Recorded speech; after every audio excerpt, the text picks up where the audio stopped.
नमस्कार। आप सभी को स्वागत है मुंबई मिथिला न्यूज़ में। और मैं इस न्यूज़ के माध्यम से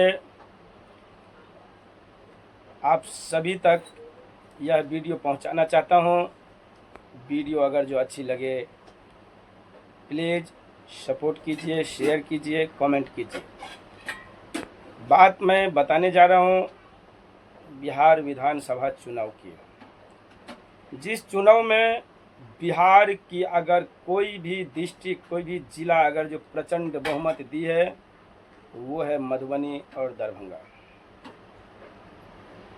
जो मिथिला की अभिन्न अंग है, महत्वपूर्ण अंग है।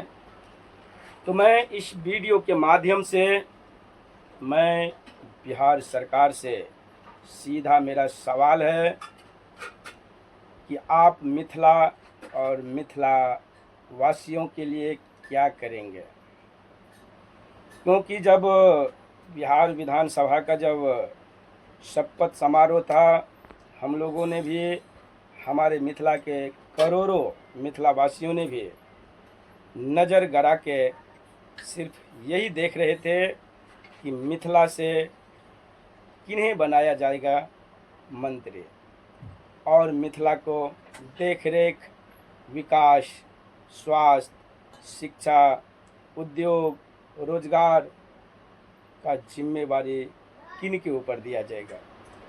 साथियों, चुनाव हुआ, सभा हुआ, रैली हुआ, चुनाव संपन्न भी हो गया, काउंटिंग भी हो गया, और तो और मंत्रिमंडल की शपथ भी हो गई, मगर मिथिला की एक भी विधायक को मंत्री पद की शपथ न मिलने से मिथिला वासियों में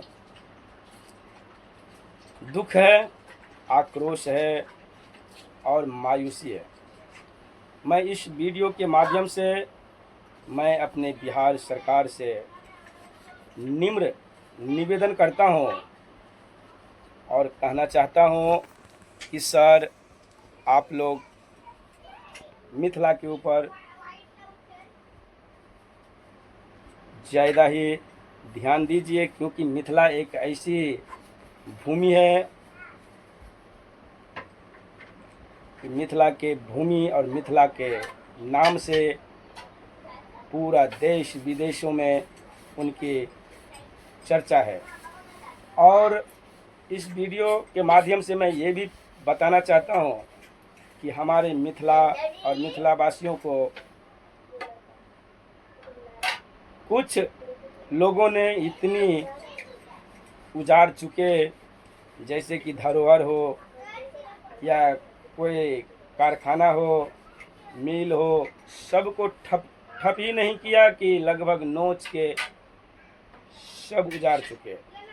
इतना ही नहीं, कहावत में है न, ईंट से ईंट बजा दिया जाएगा, वही हश्र हुआ।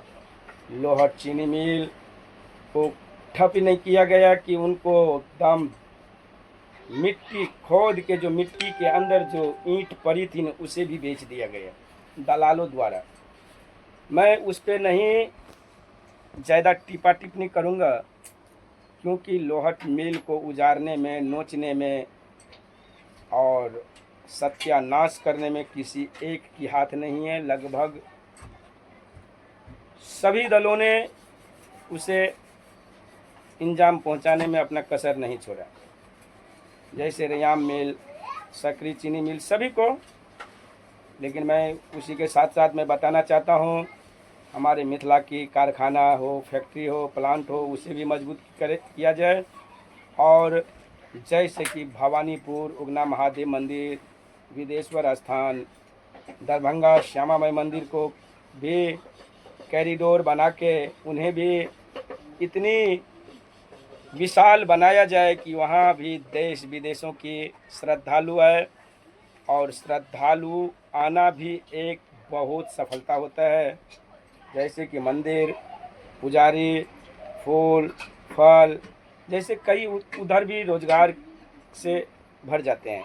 तो मैं इस वीडियो के माध्यम से, मेरा बस यही है, मैं अपने बिहार के सभी माननीय मंत्री साहब से और बिहार के सभी विधायक जी से मैं निवेदन करता हूं कि मिथिला के ऊपर विशेष रूप से ध्यान दिया जाए और मिथिला वासियों को, चाहे वो रोजगारी के मुद्दा हो, बेरोजगारी के मुद्दा हो, फैक्ट्री के मुद्दा हो, उसे समस्या का निदान किया जाए।